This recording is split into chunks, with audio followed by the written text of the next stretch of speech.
Bonjour les petits scientifiques sur Lucky Science pour une nouvelle vidéo. Aujourd'hui j'avais envie de sortir du format habituel en faisant des exercices divers de maths. Au passage, j'y expliquerai certains concepts que j'estime importants et intéressants. Pour introduire cette vidéo, on va résoudre cette petite équation qui a l'air toute gentille. Mais on remarque que lorsqu'on déplace le 1 vers la droite et qu'on retire le carré, on obtient la racine carrée d'un nombre négatif, ce qui est bien évidemment impossible dans les réels. En revanche, dans les complexes, on a le nombre i, unité des imaginaires, qui a pour définition i au carré est égal à -1. Pourquoi vous me diriez? Eh bien, parce que c'est comme ça. Si on revient donc en arrière, avec x au carré est égal à -1, on comprend que cela ressemble exactement à la définition de i. Mais étant donné que -i remplit aussi l'égalité, les solutions sont i et -i. En parallèle, on serait tenté de dire que racine carrée de -1 est égale à plus ou moins i. Le problème est que cela est énormément débattu car en théorie, la fonction racine carrée ne fonctionne que dans les positifs réels. I et -i seraient plutôt des racines carrées possibles de -1, mais l'égalité précédente est pas vraiment juste.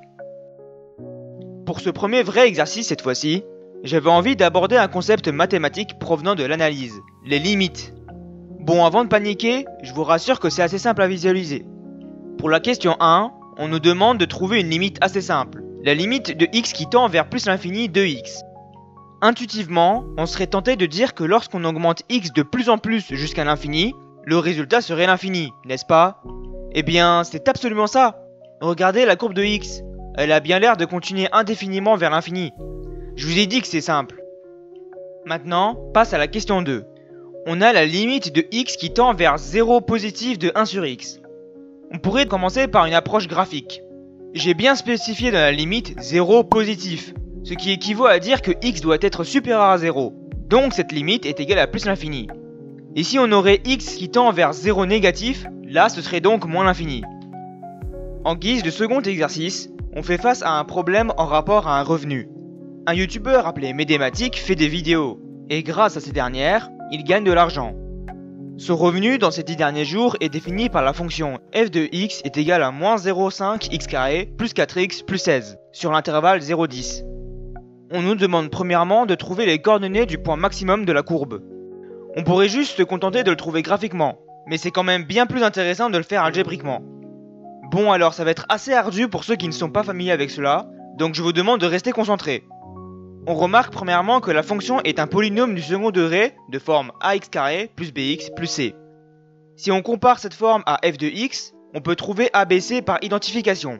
A est égal à -0,5, B est égal à 4 et C est égal à 16. Avec ça, on peut trouver deux nombres appelés communément alpha et bêta, et tout ce que vous avez besoin de savoir dans ce cas est qu'ils représentent respectivement l'abscisse et l'ordonnée de l'extrémum, c'est-à-dire du minimum ou du maximum d'un polynôme du second degré. La valeur d'alpha est donnée par -b sur 2a, et étant donné que bêta représente l'ordonnée du point, sa valeur correspond à l'image de alpha, soit bêta est égal à f de alpha. Calculons d'abord l'abscisse étant alpha. On a -4 sur 2 fois -0,5, ce qui donne -4 sur -1, soit 4. Ensuite, l'ordonnée bêta. On a f de 4 qui est égal à -0,5 fois 4 au carré, plus 4 fois 4 plus 16. Ce qui donne -8 plus 16 plus 16, soit 24. On vient donc de répondre à la question 1, qui était de trouver les coordonnées du point maximum de la courbe de f. Dans la deuxième question, on doit construire un tableau de variation. Un tableau qui répertorie l'allure de la courbe. Vu qu'on nous dit que la fonction f est définie sur l'intervalle 0,10, on doit aussi le respecter sur le tableau. Ensuite, on sait que a est négatif, ce qui veut dire que la courbe est orientée vers le bas, comme ça. On sait donc que c'est croissant de 0 jusqu'au maximum alpha, puis que c'est décroissant jusqu'à 10. Tout ce qu'il nous reste à faire maintenant est de placer les valeurs de y dans les variations. On doit donc calculer f de 0 et f de 10. f de 0 est égal à -0,5 fois 0 au carré plus 4 fois 0 plus 16, ce qui est simplement égal à 16.